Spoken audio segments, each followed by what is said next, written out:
Hello, Internet. We are back, and I'm glad to tell you we've got Kevin Johnson with us once again. He's talking about courage, and he's linking it with his entrepreneurship. And he said to me off the record, it really depends on the size of you know what. And then I think it's true. If you sometimes look at these business people, they do take risks. And it is a certain kind of courage. Kevin, you're most welcome. Thank you for coming back here. I know that besides this one, we have 6 hours left, and then we're going to have live sessions as well, where you people can ask questions and you can work through the program. We really hope you make a lot of money, and we want 10% for the Free to Battalion Association. And on the less funny way of saying it is, look, what you're learning here from Kevin does cost money, and it took him many years to get it together. So if you feel like you've learned something and you've got a few pitter or bucks or dollars or rand to spare, please donate to the Free to Battalion Association. They will use that money, I'm quite sure, to help other people who really need it. Kevin, thanks, mate. It's over to you. I'll be the guinea pig again. I will try to go through the course and see what happens. Well, thanks, Koos. Once again, up front, let me just say very, very thank you to you and Rebecca for what you're creating here on this legacy platform at YouTube. It's really phenomenal. I just go there and I see the type of comments that are coming out there on YouTube, and then I'm getting some WhatsApp messages too, where some guys are saying, my wife now gets it. And he says, some of the guys said, I'm watching everyone with my wife. So, once again, thanks very much. Really appreciate it. So now on to courage. You did mention something there about the size of whatever. Well, you were sort of half right, because what I've come to discover is if I'm really looking for great results out of these mindsets, specifically starting with courage, is you need to grow a pair between the years. So in other words, it's up here. Okay, so let's just recap then on the previous video. So what we actually did there is we went through the period of when you're going to die, the year before you die, how would you like to feel in terms of financially, mentally, physically, sense of purpose, type of friends, etc. And then based on that, you decided, well, I'm not going to die next year. I'm going to give myself sort of an extended lifetime. So if I recall, in your case, it was 10 years. That's right. Now, in my case, because I've been doing this for many, many, many, many years, I looked back before this video and had a look at how much I've increased my extended lifespan. So I have an extra, it didn't come immediately. I've got an extra 25 years that I'm going for.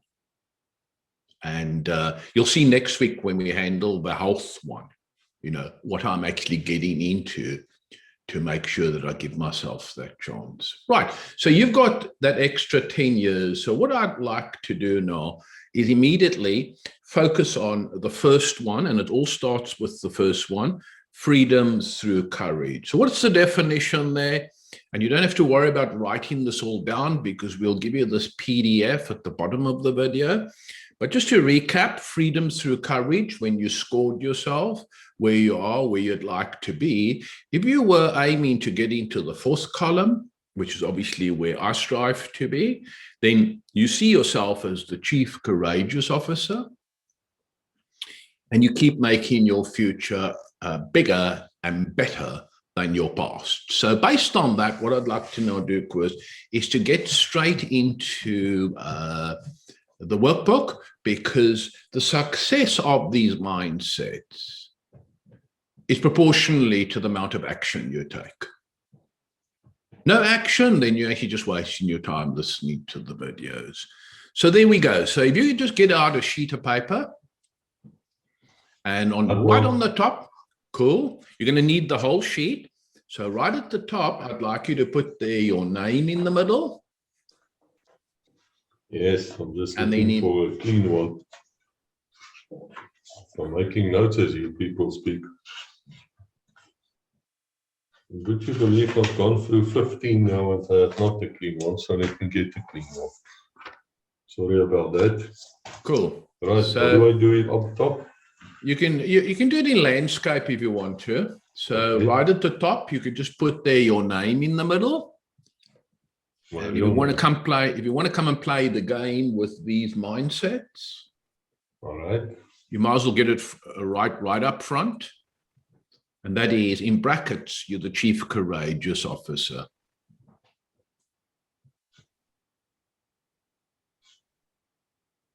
These are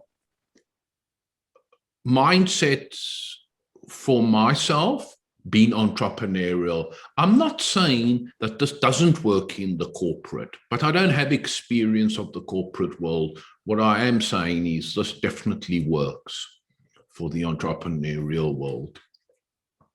So someone asked me the other day and they said to me, well, Kev, if I don't want to be the courageous officer in my mind, what's your view? I said, well, if you're calling yourself entrepreneurial, then in my humble opinion, and I speak to myself like this as well, you're faking it.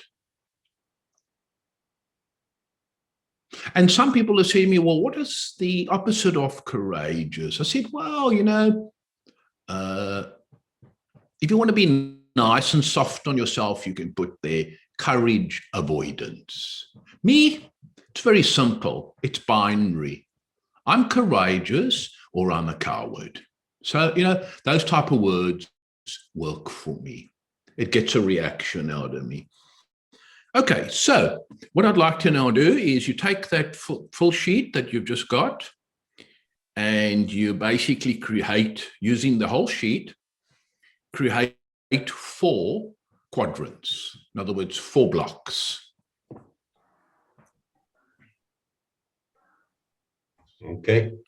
Right. And now what we're going to do is we're going to kick off with starting to build your courage library from previous experiences where you showed courage, because what the mind really likes, the mind doesn't like something new. But if you remind the mind that you've done it before, it goes, oh, I can live with this. And then you get momentum. So what we're going to basically do right now is to start creating your, what I call your courage library. So in the top right-hand box, you put number 1. And then you write there, what I committed to. What I committed to.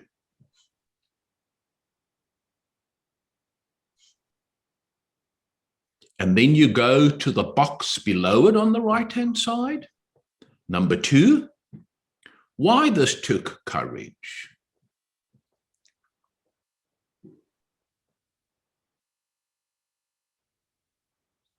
And then you go to the bottom left box and you put number 3. So you're going now clockwise.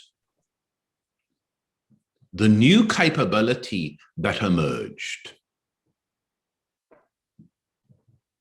And then the top left box, number 4.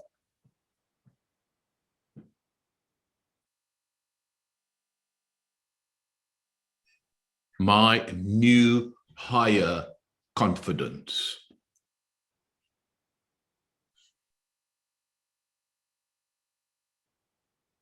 Now this 1, 2, 3, 4, this is exactly how the brain works. It worked hundreds of thousands of years ago. It works like that today, and it will work like that into the future. So what we're really doing here is we're taking advantage of how the brain works. And so what I want you now to do, Koos, is to go back into your past life where you were trying to achieve a bigger and better breakthrough. So it could be things like something went down in the police where you said, oh, I've got to step up and commit and be courageous? Okay, it could be in the army, like myself, being told that tomorrow you, one of 4 guys, Kev, and you're going to be drilling the platoon onto the parade ground where the RSM is. Boy, oh boy, because of how dysfunctional I was on the parade ground, boy, oh boy, I had to commit, number 1. And number 2, I had to be courageous. But, you know, as much as I hated parade work, I must say I came out of it with that number 3, a new capability, even though it was probably crap. And I felt a lot more confident about the parade ground. So there's another example you could apply. Then for those who were perhaps in the army and they had to do that first 2,4 for the first time, or for the policeman listening, you went to Maleerskop and you had to go up to Boolia. Yes, I've been to Bolio a few times, once with a generator. There we go. So it could, riot course. yeah. So it could be Boolia. Yeah. Or it could be that you were a best man at a wedding, or you had to do your wedding speech. Okay, so basically what we're doing is we're going into your past to just prove to yourself that when you achieve bigger and better breakthroughs, you actually use this formula and process. So therefore, let's go now to number 1, Koos, and take one of your examples where you had to commit in the past. Yes, I just write it down, Kev. Yep. So this is all for your info, and this is your first breakthrough that you're putting into your library. And we're going to do just this one today, obviously. Okay, I've written down the incident. Yep, good. So that's what you committed to. Why did it take courage? So think in terms of excitement, fear, pain, discomfort, uncertainty, because that's really what courage is all about.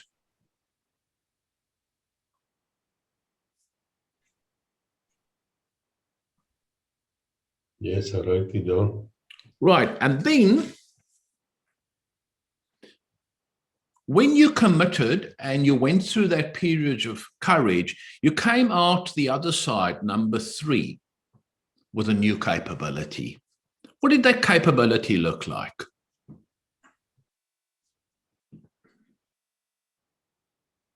I think you will laugh if I tell you, but it's true nonetheless.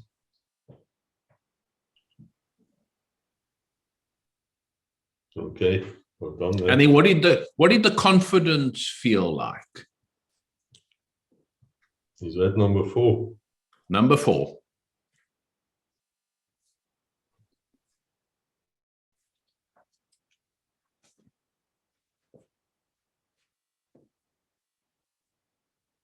Okay. Right, so my suggestion to yourself, Koos, before you share it with us, and then also to the listeners, is that go back into your past life and from time to time do this exercise. And then you will discover, okay, that even though you did it unconsciously, that you've done it on numerous occasions. And what you will also discover that the freedom and the successes, whatever it is that you're measuring yourself, okay, were happening for you when you were actually going through this formula. It's just that you previously used to do it unconsciously. Now you've got the formula, now you've got the process, okay? And what's important is to obviously take this courage process and go and create your bigger and better future, a future that is bigger and better than your past. And that's really, okay, where these freedoms all start. Get the courage muscle going, get it into action so that when we move to the other 7, you're off to the races because you're going to go into those freedoms with the courage muscle strengthened. But they're all So- built upon each other, isn't it, Kev? We still have to be in the right mindset and then build with the courage, or do they stand next to each other parallel? Or do No, they no, stand they like can- a pyramid? They can stand absolutely alone. What you will discover, that once we've gone through all 7, you can go and revisit number 7 and just focus on number 7. And then you'll realize, so for me to be effective in number 7, I need to be mindful that it's aligned with my purpose. Okay, that I am being courageous, that I am setting the goals correctly when it comes to technology. So basically, they're very much interlinked, but they also stand alone. Okay. Okay, Thanks. so do you wish to now share 1, 2, 3, 4, the 4 boxes with us? Yes, by all means, by all means. The first one was what I committed to. Yep. Okay, now what happened here was I was on duty, quite a young constable, and we went to what in those days were known as the college township. And you had a lot of problems there, lots of good people, but a lot of drinking, knife fights, that type of thing, drugs. And there was this one guy, he was a former soldier actually, from a Cape Colored Corps. Cool. And he wanted to commit suicide, and he actually had a rifle. I think it was an old 303 or something. But his wife somehow got him into the bathroom. And when we arrived, he's now inside the bathroom, and he's like going on, he's had a bit too much to drink, but I think he was quite serious that he wanted to kill. Yeah. Now, these type of houses does not have like a ceiling, so it's just a wall, and then there's like a roof. It's not rich people, it's not poor people. And of course, when you arrive as a policeman on any scene, you have to take command. There's no way that you can stand there crying. I mean, you just got to do the job. And so I knocked on the door and I stand to the side. This guy might shoot right through the door, but he didn't. I hear no answer.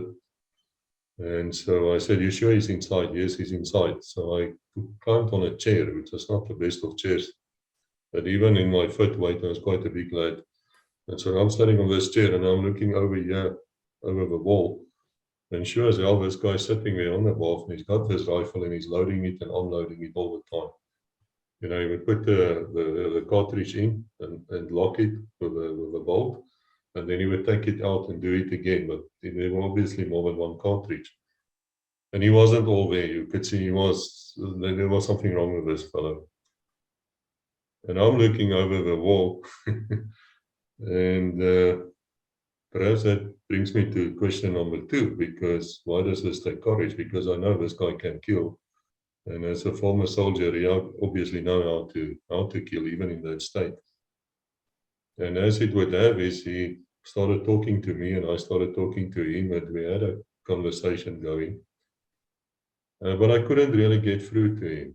Now, in those days, you didn't call the special task force or anything for that. I mean, you sorted it out.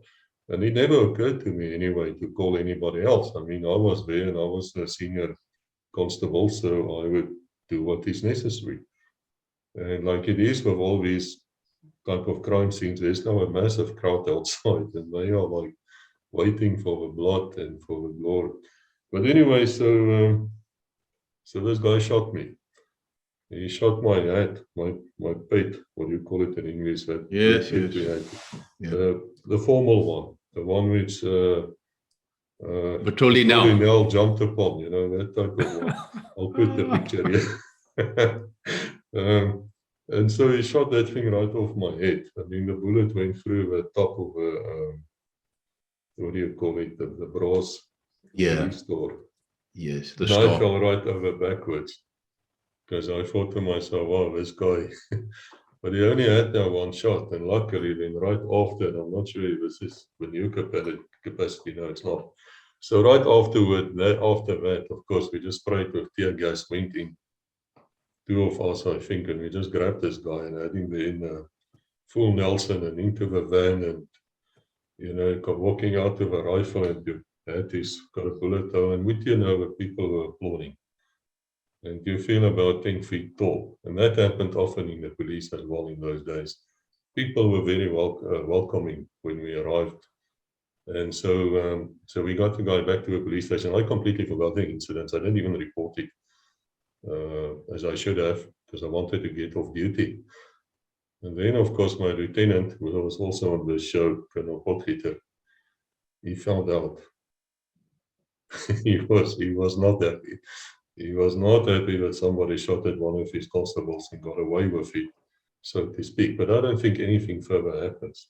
So anyway, that was the incident, and I think it took some courage for us to go over that wall and to go through that door, because there's a chance that you're going to die. And you're 18 years old. You don't really want to die at that stage. Yes. So the new capacity which came out of that incident is, and I'm very glad it happened early in my career, within for a few months of leaving the college, is that I realized I could do two things at the same time. I could speak to somebody and attack him and wound him at the same time. And that was, in the police, actually a good thing. But I also realized I do have the courage to stand up. I'm not going to run away. Yes. I might die, but I'm not going to run. Yes. And that was a deliberate decision. I mean, if I had to think about it, now looking back that I'm in my 50s, I would probably have done it completely differently. But that's what came out of it. And how did I feel? Well, I felt confident. I think that's question 4. That's right. I have confidence. Yeah, I felt confident about life there. I knew that if it really comes to the shove, I'll be able to do what is necessary. And from that, of course, I was sent to the flying squad where this type of thing happens every now and then. So anyway, that's how I answered it. I hope I didn't bother people too much. No, not at all. That makes perfect sense. So thanks for that, Koos. So what's important to remember about this process is that it has to run in the order of the numbers that you've written down. So I think I've said this before in a previous video where some people say, well, Kev, I just want the confidence. So, well, unfortunately, if you don't have the capability, the confidence won't come. What also happens is as you get older in life, you rest on your laurels on that, and then you start to lose confidence because confidence has an expiry date. And more so, as I said in the previous video, more so today because we're having to continuously develop new capability because of the world changing so much.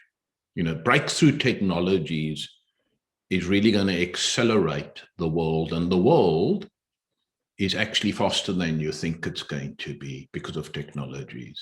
So therefore, it's important that you come over to the right-hand side and you commit to bigger and better breakthroughs. What it also the mind likes is that you give it a due date. Rather than just keeping it sort of up in the air, whenever you use this formula, always have a due date. And then basically you go into the commitment part, because the commitment part creates courage. Now, we don't want to be a sucker for punishment and stay in the courageous box indefinite.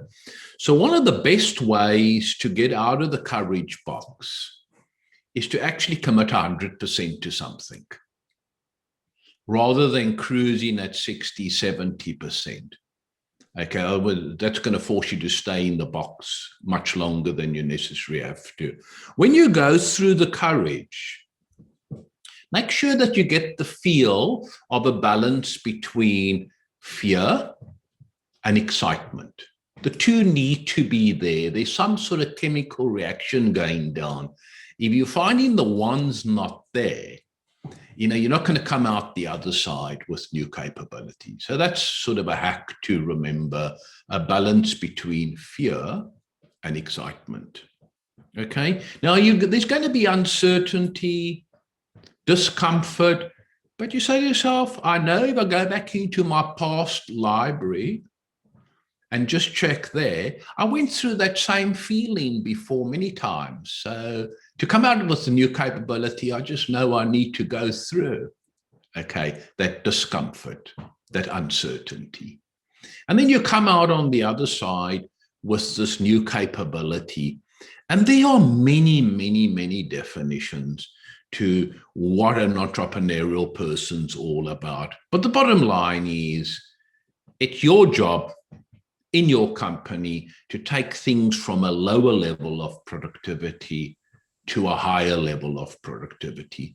And boy, oh boy, the only way that you're going to get there is if you have new capabilities. And then lastly, you move to the confidence. So basically, in a nutshell, top right box, commitment creates courage. Box number 2 below it, courage creates capability. Third box, capability creates confidence, and that newfound confidence, okay, pushes you to want to go and commit again. And as I said, you don't have to stay in this quadrant your whole life, but if you're definitely not going over to the right-hand side enough times, then you're going to find that your confidence will start to wane, and you're going to find that you don't necessarily have the capabilities required to meet your bigger future. Now, if someone's sitting here and saying, well, I've become a bit nostalgic and I'm just hanging on to my past and that, well, then this whole mindset concept that we're discussing is not for that person. We're talking about people that want to make their future bigger than their past, regardless of their age, because it's not an age thing, and want to go and obviously attempt bigger and better breakthroughs. That's what this process is all about. So in conclusion, before we do the next exercise, there's 2 things that I would want to mention here, is that when you grow in a team, in a company, staff members, whatever you want to call it, okay, courage multiplies leadership.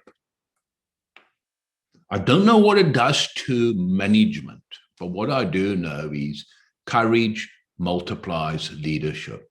And I'm pretty sure, most people understand the difference between the two. Great entrepreneurial people are not managers, they lead. Okay, so that's the one thing that works for me. The other thing is that innovation is critically important. Whether it's innovation, you want to call it creativity, whether it's wanting to improve your productivity or profitability, whatever words come to mind, it all starts with courage. I've never seen myself cracking something significantly big by staying continuously in my capability confidence zone. That's just the way we're built. We've got to come to the right-hand side. So, Koos, do you have any further questions before we move on to the next exercise around courage? I have 2 observations actually, Kevin. The first thing, it seems to me there's no such thing as neutrality in this program of yours. You've got to decide. It will not happen by itself. You have to follow this process. Yeah, it's almost like tech. It's binary, it's ones and zeros. So you either come in on the journey 100% or don't come on the journey at all. Okay, that's good, because I just want to say to the people here, we haven't rehearsed this at all. I'm like the guinea pig as you are, who's now filling in the form and whatever. We have not rehearsed this. I'm like totally in Kevin's hands. Just want to make sure. Now I'll keep quiet and we can go to the right. So now we flip the page, same story, name at the top.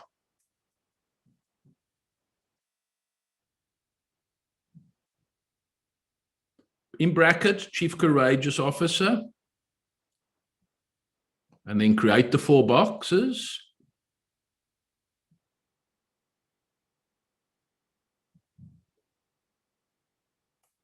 Okay, then top left, you're going to come up with a courage goal that you're going to action straight after this video, a courage goal. And in that box, I want you to write 2 subheadings. What do you want? And why do you want it? So you're going to go and create some bigger and better breakthrough by being courageous. That's your goal. That's your homework after the session. So what do you want? And most important of all, why do you want it?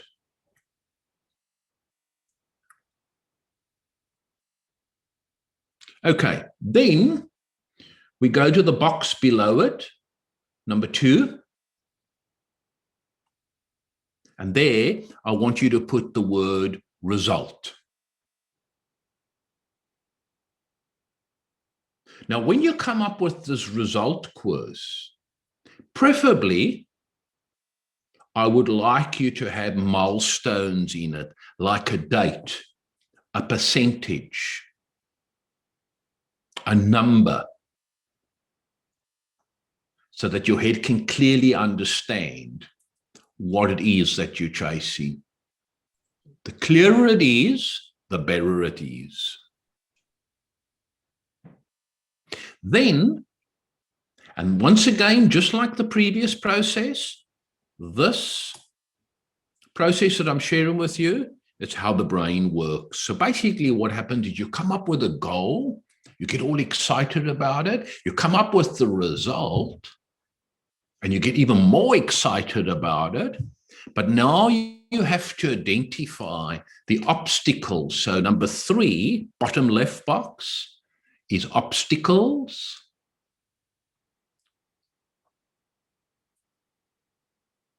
And there what actually happens is you get some people that are entrepreneurial when it comes to obstacles. They want to ignore it and just get going. Now, what are they actually getting going with their golden result when they're not clear about the obstacles? So that doesn't actually work well for entrepreneurial people if you're inclined to just want to overlook obstacles. But then again, you get another group of people, Koos, that the minute they put pen to paper regarding the obstacles, they run away. Because they just don't like the obstacles. They just don't have that muscle for that bigger and better breakthrough. Because bearing in mind with this particular goal, we're talking about being courageous. Okay, so you put the obstacles down.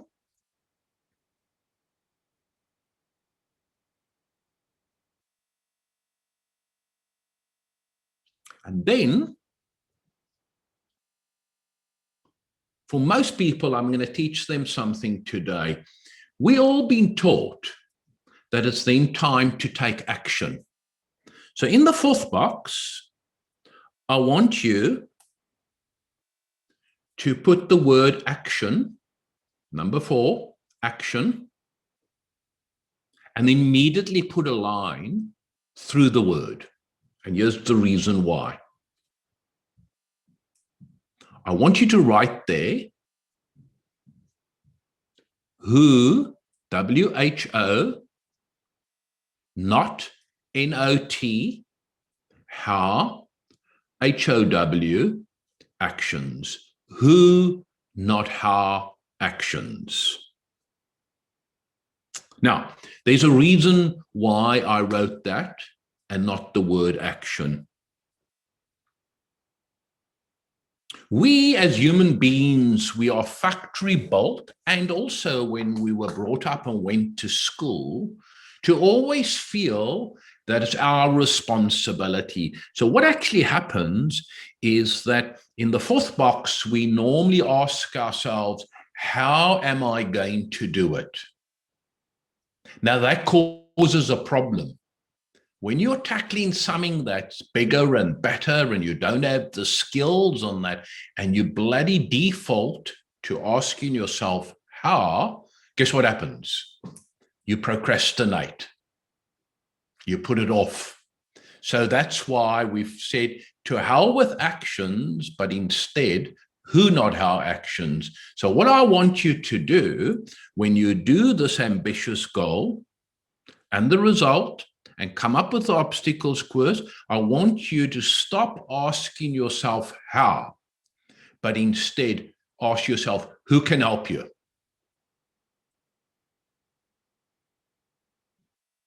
And in the weeks to come, when we do these videos, you will see that reframing the question from how to who will give you much more confidence to tackle more ambitious goals, because now you'll know your brain's going to start asking, right, who can help me? Who can help me? And people will say to me, well, I've got no one. You just start reframing the question and you will see the whole world starts to open up. For me, I never have a problem finding a who, never. Okay. What I've also discovered is that who's start to now knock on my door and say, hey, Kevin, can I engage with you? Can I collaborate with you? It's just one of those things. The magic comes. I can't tell you whether it'll be in 6 weeks, 6 months, but the magic eventually comes. And I'll tell you something now, that once your brain, like Frans always relates to, has been reprogrammed to think who instead of how, then you start to become very ambitious with the goals that you set. So there we go, Koos, on setting a goal around courage. Now, for the smart ones, I'll be going, that's mindset number 8 that Kevin's just been speaking about. That's 100% correct, okay? So if you look at the 8 mindsets, if you look at the last one, it says there, freedom through growth. You now realize that your whole life can be endlessly transformed through a process of exactly what you've just done now, a goal, a result, obstacles, and who, not how actions. So Well, you take your courage. I'm going to use this channel to fill that thing in. And we're going to chase the subscribers up to Christmas. There we go. There we go. We have a cut-off date. Of course, we're not going to speak on Christmas, but in the new year or shortly after, we can report back. Correct. I'm glad you actually mentioned that, because I was tempted to direct you in a certain direction regarding this big ambitious goal.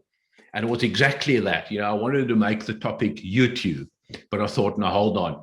That's not my mindsets, nor is it my goals. You need to come up with it. So I'm actually very encouraged and excited that we're going to be talking about growing your YouTube channel exponentially. So in conclusion, when you're setting your goals, as per mindset number 8, and you set the goals, what do I want, why do I want it, you go to the results, you go to the obstacles. If you get to the results and the obstacles and you discover that there seems to be not the right type of motivations, then you need to revisit the why.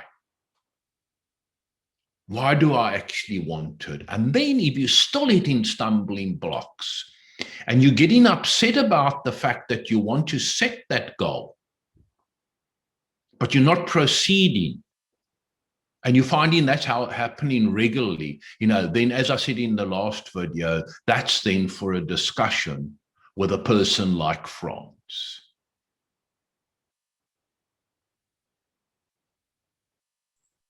Just as a matter of interest, are we bringing Frans into this project of yours? I certainly am going to speak to him about it.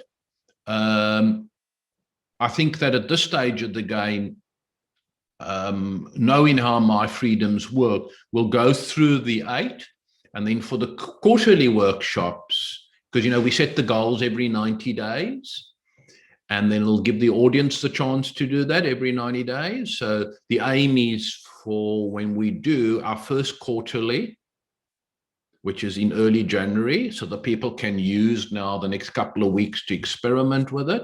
So then when we've set our first quarterly in January, we get Frans on board as well. And then he can touch on, where people are having more psychological issues about it rather than the process. That sounds good. Thank you. Right. So in conclusion, keep building up the courage library. So revisit it again and pull out some other examples from the past so that your brain can see, oh, I have been courageous before. I have been committed before. And yes, I can now see it, that it's when I'm committed and courageous that my life actually progresses rather than when I'm staying in the comfort zone of, capability and confidence. And then in conclusion, next week, we'll move then to the next one, freedom through health. Because like in your case, you're giving yourself 10 years, and I'm pretty sure as you use these mindsets more and more, you'll become more confident and probably up the 10, just like I started with, I think it was an extra 12 years when I first did this exercise, and now I'm up to an extra 25 years. So obviously, health plays a massive role. So what we'll do next week is we'll focus on freedom through health. I'll share what I'm doing. I'll share with you the process formula, and then you'll have the chance to set your goal as well. Well, given that was fascinating to me, I'm actually excited about this. I'm a skeptical man. I will say that. You've been in the police, you become skeptical about life. You've been an attorney or you've been in the law profession, man, you become even more skeptical. But I suppose if you've been in business, you're also skeptical. But it seems to me there's hope here. I think you've got something going here. There's a technique here which is certainly talking to me. And I hope it's talking to everybody else also. So I wish to thank you. I wish to say to everyone, by now I say to you, you're welcome here. But I also want to say to you, try this, and let's just see if it happens. Don't be a laughat or get into a position where depression or something got hold of you and you can't function anymore. Don't do that. Let's try this. Let's see if it works. Why not? You can lose nothing by trying. So until we meet again, God bless.